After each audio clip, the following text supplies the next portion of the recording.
Bismillahirrahmanirrahim. Assalamualaikum warahmatullahi wabarakatuh. Waalaikumsalam warahmatullahi wabarakatuh. Gimana kabarnya anak-anak? Alhamdulillah luar biasa. Udah pada sarapan belum? Belum. Kenapa belum? Biasanya pagi sibuk tadi. Mau Mau MBG MBG? Mau jam berapa MBG? jam 11. Jadi sarapannya nanti sarapan MBG. Iya. Iya, makan yuk. Oke. Sebelum memulai pembelajaran, alangkah baiknya kita mulai dengan membaca doa bersama-sama. Jadi Bapak mau salah satu dari kalian memimpin berdoa bersama. Coba. Siapa yang mau? Iya. Iya. Iya, silakan ya. Oke teman-teman, sebelum memulai pelajaran, alangkah baiknya kita membaca doa terlebih dahulu. Berdoa dimulai.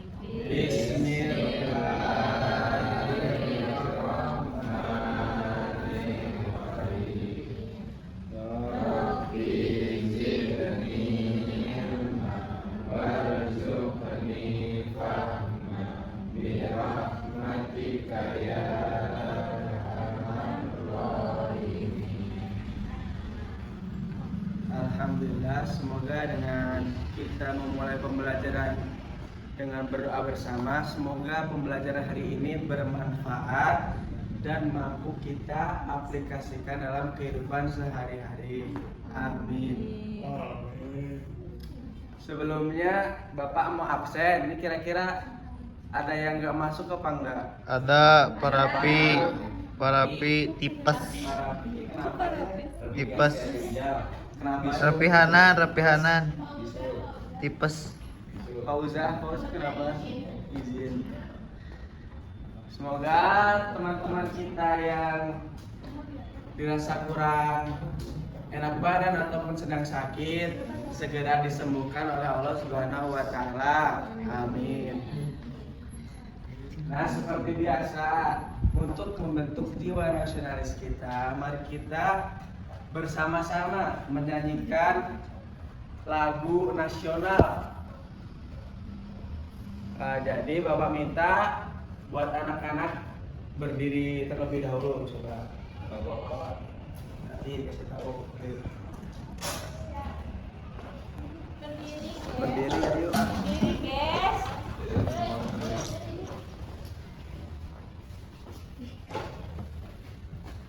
Saya lagi ngerekam. Bapak mau ini berbantu ke depan mimpin. Jadi apa namanya? Dirjen.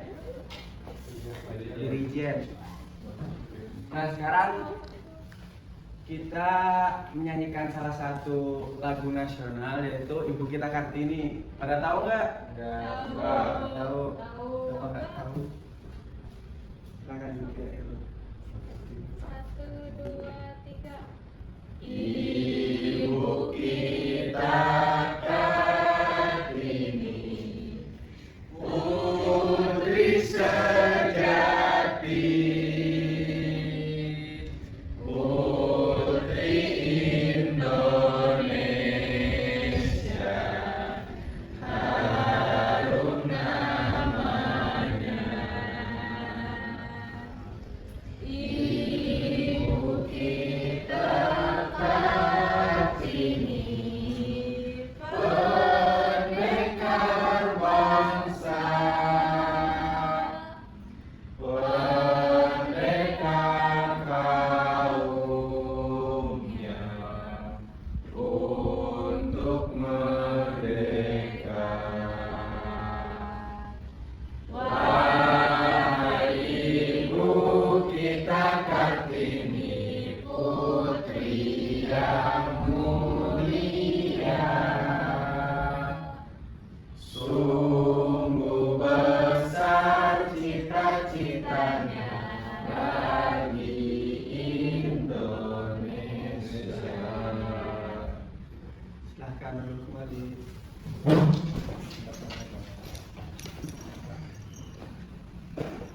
Baik, Bapak hari ini akan menyampaikan materi mengenai tanda-tanda terjadinya hari kiamat.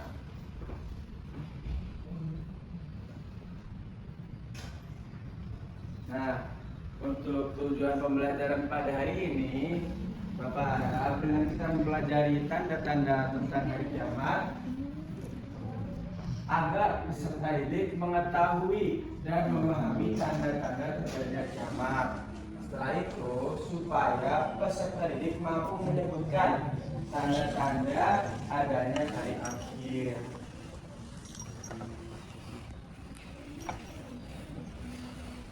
Nah, sekarang Bapak bertanya, kenapa sih kita harus mengetahui tanda-tanda kiamat?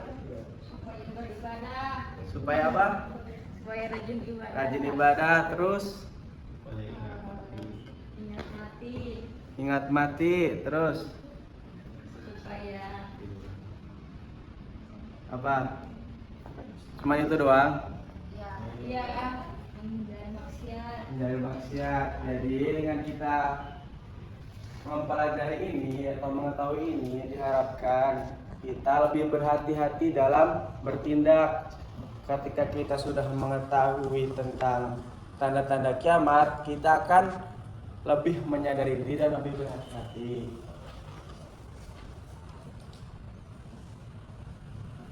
Terus, kenapa sih pembelajaran ini penting? Pembelajaran ini tuh penting dikarenakan dengan kita mempelajari atau mengetahui tanda-tanda adanya hari kiamat, kita akan lebih bertanggung jawab, lebih berhati-hati, lebih memperbaiki akhlak. Karena ketika kita mengetahui tanda-tanda tersebut, kita akan merasa bukan takut, tetapi semakin memperbaiki diri kita untuk mendekatkan diri kepada Allah sebagai persiapan kita kelak ketika telah diambil nyawanya. Jadi dengan kita belajar ini, Bapak harap kalian mampu bertanggung jawab, mampu memperbaiki akhlak ketika berada di lingkungan sekitar kalian. Jadi tidak semena-mena terhadap orang lain. Nah, masuk ke materi pertama, yaitu tanda-tanda kiamat sugro. Sebelum Bapak jelasin, siapa yang tahu apa itu kiamat sugro? Kiamat kecil-kecilan. Kiamat kecil-kecilan. Nah, jadi maksudnya itu adalah tanda-tanda hari akhir yang dapat kita saksikan di dunia ini secara langsung ataupun secara tidak langsung, atau sering disebut sebagai kiamat kecil. Jadi kiamat sugro ini adalah kiamat yang dimana kita sebagai manusia di zaman ini atau di waktu kita hidup ini, kita bisa menyaksikan apa aja sih tanda-tanda dari kiamat itu. Seperti contoh kecilnya seperti mungkin bencana alam ataupun kecelakaan yang terjadi, itu termasuk dalam tanda-tanda kiamat sugro gitu. Nah, di sini Bapak mengelompokkan beberapa bentuk dari kiamat sugro. Yang pertama yaitu hancurnya dunia dan banyaknya kemaksiatan. Jadi ketika terjadinya tanda-tanda ini, maka kelak akan banyak orang-orang yang melakukan maksiat. Kira-kira di zaman ini banyak nggak sih kemaksiatan? Banyak ya. Itu bisa kita masukkan sebagai tanda-tanda kiamat. Jadi kita harus mawas diri, harus hati-hati. Menyadari adanya tanda-tanda kiamat, kita harus lebih mendekatkan diri kepada Allah. Selanjutnya, banyak orang tidak tahu, malu sehingga berbuat maksiat, tidak merasa dosa atau salah ataupun malu. Jadi mereka tuh kalau berbuat maksiat tuh kayak bodoh amat sama kata-kata orang lain. Mereka tuh nggak malu, nggak peduli. Misalnya kasus-kasus saat ini, menurut kalian tuh pasaran tuh maksiat nggak? Apa? Pacaran bentuk maksiat enggak? Setuju nggak? Setuju kan? Itu adalah salah satu bentuk maksiat, tapi mereka tuh seolah-olah merasa bahwa itu sesuatu yang wajar gitu, padahal itu sesuatu yang salah dalam agama gitu. Mereka memamerkan kemesraannya di media sosial, memamerkannya ke story WA, seolah-olah mereka bangga melakukan maksiat, nggak dikatain lucu, dikatain terus pengen gitu. Jadi kita tuh ingin mendapatkan validasi dari orang lain gitu, pengakuan dari orang lain bahwasanya kita adalah pasangan yang romantis gitu. Padahal mah itu salah satu bentuk maksiat yang sudah sangat merajalela, terutama di negara kita. Selanjutnya, banyak masjid megah tapi hanya sedikit jemaah. Jadi salah satu tandanya itu adalah ketika banyaknya masjid-masjid yang dibangun secara mewah, berlomba-lomba membuat bangunan-bangunan yang mewah, tetapi di situ sepi jamaahnya, seolah-olah hanya mementingkan estetika dari megahnya masjid itu, tapi tidak mengajak atau memakmurkan masjidnya, seperti melakukan kegiatan-kegiatan yang sekiranya bisa membuat masjid itu makmur. Kalian pernah dengar nggak masjid sejuta pemuda? Karena kan itu pasti ada yang lewat FYP, itu pasti ada salah satu masjid yaitu sangat memuliakan jamaahnya gitu. Tiap ada jamaah yang mungkin sekedar bersinggah di situ, mereka tuh diberi makan gitu, diajak makan bersama, terus melakukan kegiatan-kegiatan kajian gitu. Itu salah satu cara membentuk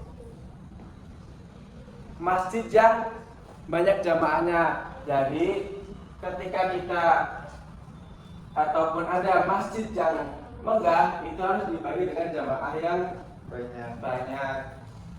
Selanjutnya, semakin banyak generasi muda dalam pergaulan bebas. Jadi di masa ini kan sudah banyak sekali namanya pergaulan bebas. Coba sebutkan contohnya apa? Umi coba. Salah satu pergaulan bebas, bentuk pergaulan bebas.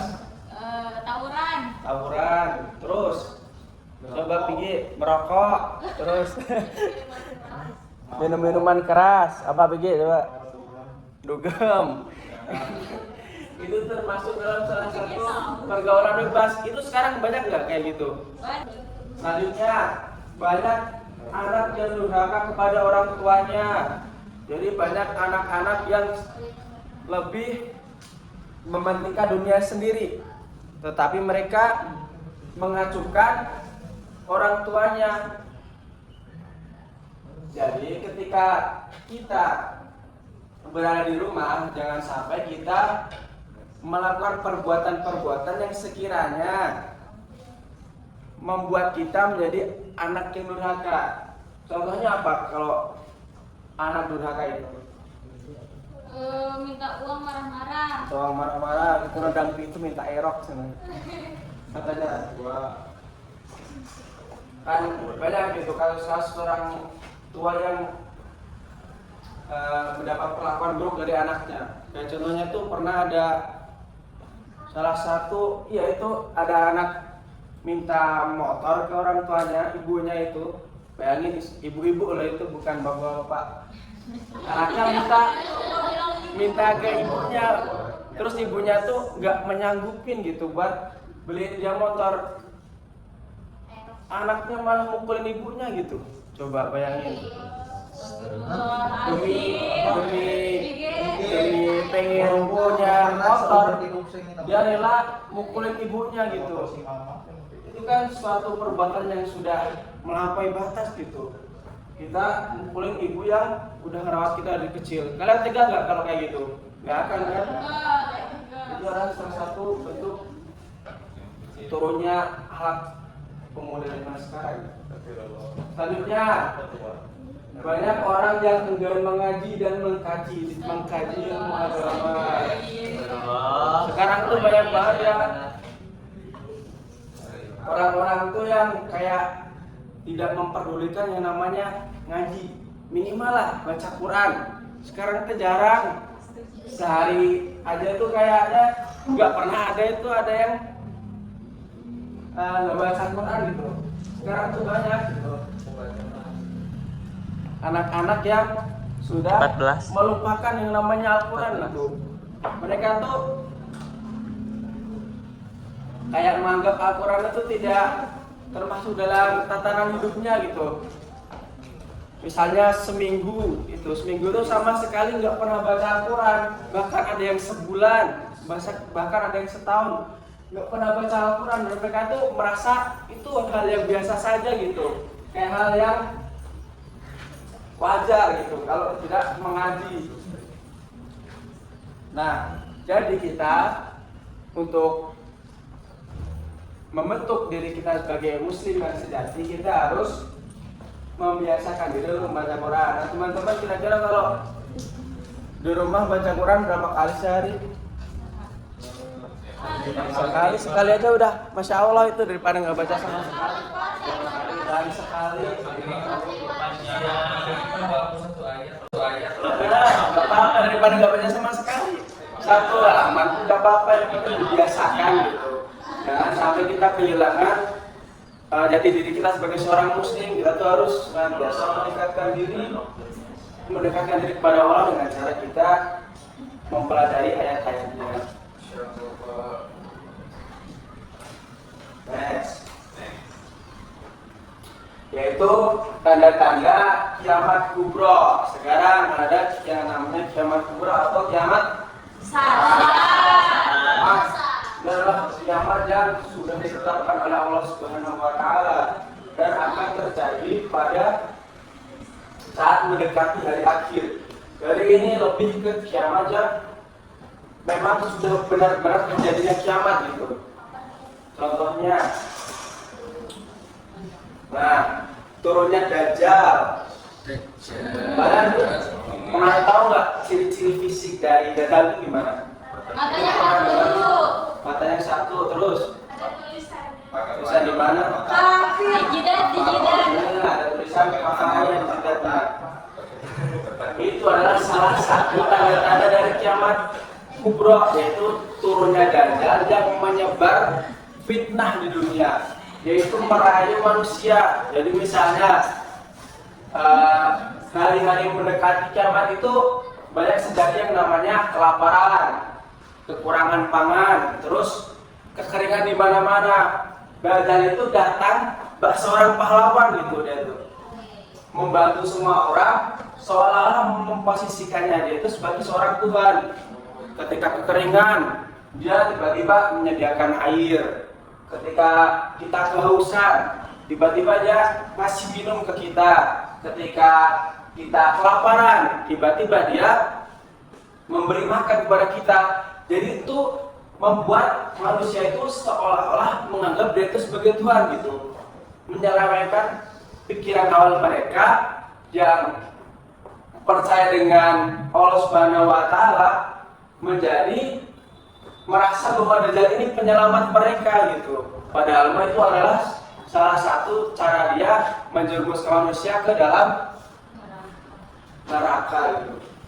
Nah, selanjutnya munculnya binatang belaka yang aneh. Lupa namanya apa, pokoknya nanti itu ada dabah ya, ada binatang yang melatah. Jadi tadi itu hewan itu muncul ke dunia sebagai salah satu tanda-tanda terjadinya kiamat kubro.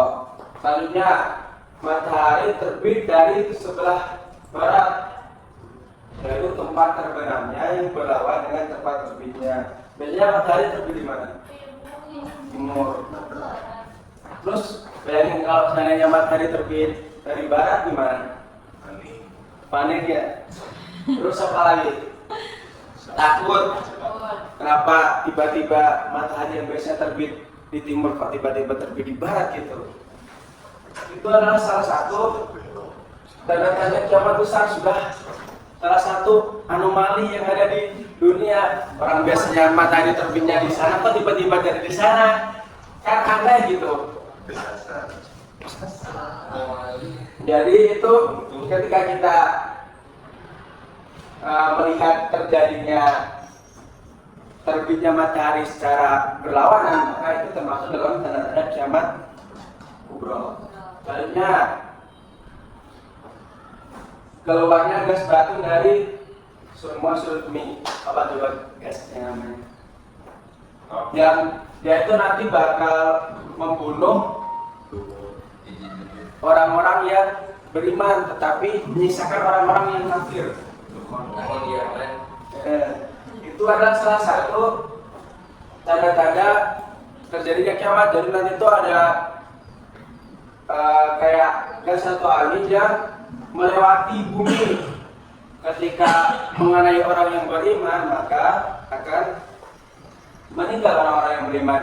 Nah, itu salah satu keberkahan kita bagi orang-orang yang beriman. Begitupun sebaliknya, ketika mengenai orang-orang yang kafir, mereka pun tidak merasakan apa-apa, karena ketika orang kafir tidak meninggal pada hari kiamat, mereka akan diperlihatkan betapa mengerikannya kiamat, yang dimana jalan-jalan tuh pecah, terus tsunami besar, bangunan-bangunan kokoh yang dibangun manusia, kayak contohnya Monas, Burj Khalifa, terus apa lagi? Al-Jabar, itu bisa roboh nanti ketika terjadinya kiamat. Itu adalah salah satu kengerian dari kiamat gitu. Jadi bumi itu sudah tidak berbentuk lagi. Ketika orang kafir masih hidup, maka mereka akan menyaksikan betapa mengerikannya kiamat yang terjadi. Maka kita harus bersyukur sebagai seorang muslim karena masih memiliki iman kepada Allah Subhanahu wa taala sehingga diselamatkan ketika kelak terjadinya kiamat.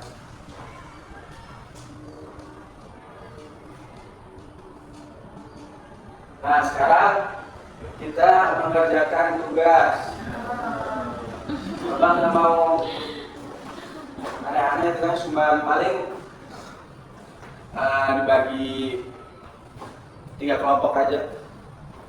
Kalian membagikan mengambil kertas, nyobek kertas masing-masing kelompok, terus membuat tabel. Di mana tabelnya nanti itu ada di samping kiri yaitu tanda-tanda kiamat sughra, terus yang bagian kanan tanda-tanda kiamat kubra. Terus nanti kalian bagi atau tulis kira-kira tanda-tanda kiamat sughra itu apa sih? Tulis nanti tabel bawah. Terus kira-kira apa sih tanda-tanda kiamat kubra? Nanti tulis ke bawah juga. Jadi sekarang Bapak bagi dulu ya kelompoknya. Kelompok 1 ini 5 orang. Kelompok 2 4 orang. Ini 4 orang, terus ini 3 orang. Jadi silakan berkumpul ke kelompoknya masing-masing terus dikerjakan. Bapak kasih waktu 5 menit, silakan.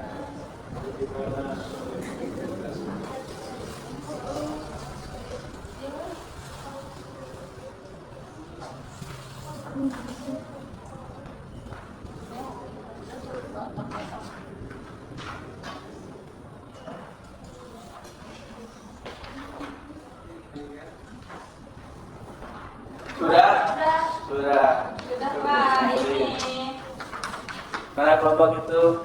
nggak ada, mereka mau ngerjain.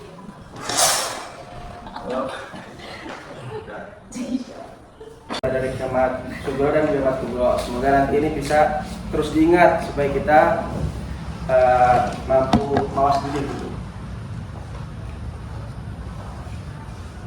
Nah, jadi kesimpulan pembelajaran hari ini bahwasanya tanda-tanda kiamat itu adalah sesuatu yang pasti akan terjadi, di mana terbagi menjadi dua, ada kiamat Sugro dan kiamat kubro. Yang itu pasti akan terjadi di kehidupan kita hari ini maupun kelak. Jadi kita harus senantiasa menjaga keimanan kita, menjaga akhlak kita terhadap orang lain supaya kelak kita selamat ketika menghadapi yang namanya hari akhir. Nah, mungkin itu saja yang bisa Bapak jelaskan mengenai tanda-tanda hari kiamat. Untuk pertemuan berikutnya, insya Allah Bapak akan membahas tentang hikmah dari mempelajari hari kiamat. Jadi jangan lupa besok tetap bawa bukunya, bawa pulpennya, jangan ada yang nakal gitu, nggak bawa peralatan tulis gitu ya. Mungkin itu saja yang bisa Bapak sampaikan. Sebelum pembelajaran ditutup, Bapak mau dari kalian satu orang memimpin berdoa bersama. Iya. Tadi siapa tadi? Iya. Iya. Ya teman-teman, alhamdulillah setelah belajar marilah kita berdoa terlebih dahulu. Berdoa dimulai. Subhanaka Allahumma wa bihamdika asyhadu an la ilaha illa anta astaghfiruka wa atubu ilaik. Mungkin itu saja yang bisa Bapak sampaikan. Kalau ada kurangnya ataupun ada yang belum dipahami bisa tanya Bapak langsung ke ruang guru nanti. Sekian dari Bapak, wabillahi taufik wal hidayah. Wassalamualaikum warahmatullahi wabarakatuh.